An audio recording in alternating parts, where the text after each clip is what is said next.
कुंडलिनी योग मूल रूप से सबसे जोखिम भरा योग है। जोखिम भरा इसलिए कह रहा हूं क्योंकि ये सबसे शक्तिशाली भी है। सबसे शक्तिशाली हमेशा सबसे खतरनाक भी होता है अगर गलत तरीके से किया जाए तो।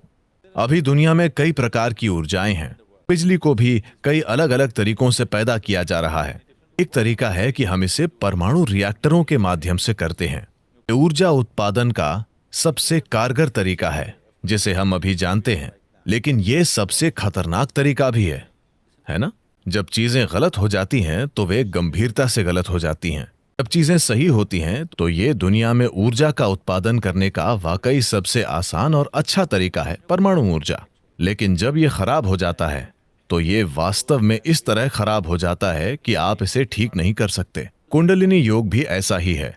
ये सबसे शक्तिशाली है पर यह सबसे खतरनाक है। जरूरी तैयारी और मार्गदर्शन के बिना, विशेषज्ञ मार्गदर्शन, निरंतर मार्गदर्शन और देखरेख के बिना किसी को कभी इसका प्रयास नहीं करना चाहिए। पर समस्या यह है कि इस पर किताबें लिखी गई हैं और सभी उच्चतम योग करना चाहते हैं। कोई भी ए से शुरू नहीं करना चाहता, सब जी के साथ वर्णमाला शुरू करना चाहते हैं। यह रवैया अपने आप में ही खतरनाक है।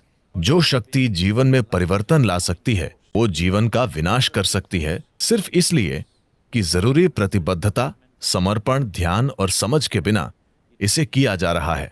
कुंडलिनी ऊपर उठने से, अगर कुंडलिनी ऊपर उठती है तो आपके जीवन के आयाम इतनी तेजी से बदलेंगे कि आपको बाहर भी जल्दी बदलाव लाने के लिए तैयार होना चाहिए, वरना चीजें बड़े पैमाने पर बिखर जाएंगी। शास्त्रीय यौगिक परंपराओं में हम पारिवारिक स्थितियों में रहने वाले लोगों को एक प्रकार का योग सिखाते हैं। एक अन्य प्रकार का योग है जो हम तपस्वियों को सिखाते हैं। ईशा में हमारे पास दोनों रूप हैं। हमारे पास तप योग है और सामान्य योग भी है। हम आपको तपस्वी योग कभी नहीं सिखाएंगे।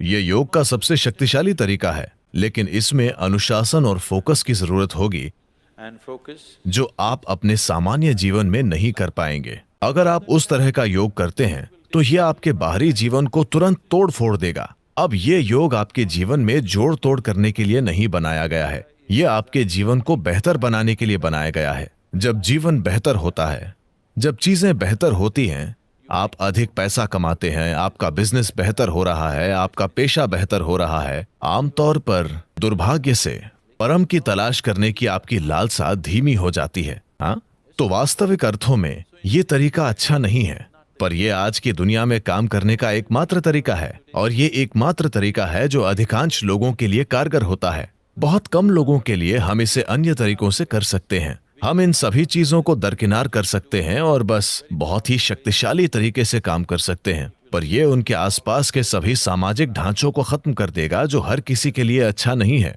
ये विभिन्न आयाम हैं।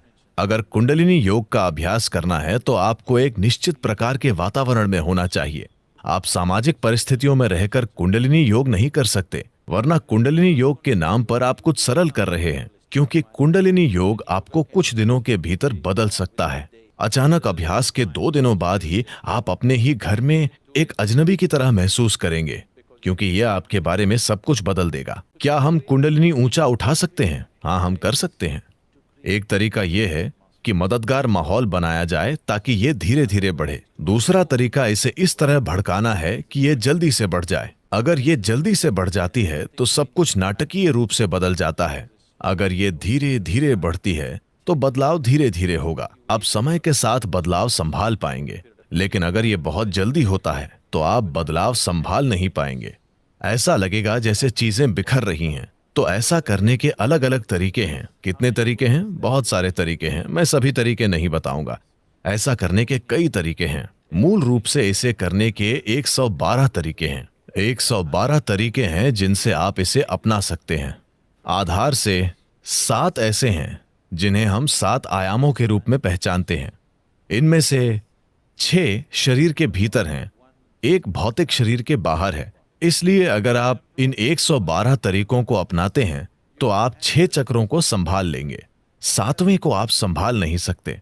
112 तरीके हैं जिनसे आप एक चक्र को प्राप्त कर सकते हैं जिसे हम आज्ञा कहते हैं, लेकिन आज्ञा से सहस्त्रार तक कोई रास्ता नहीं है। इसका कोई तरीका नहीं है। आपको बस एक खाई में कूदना है। अगर आपको खाई में कूदना है तो आपको पागल होना चाहिए।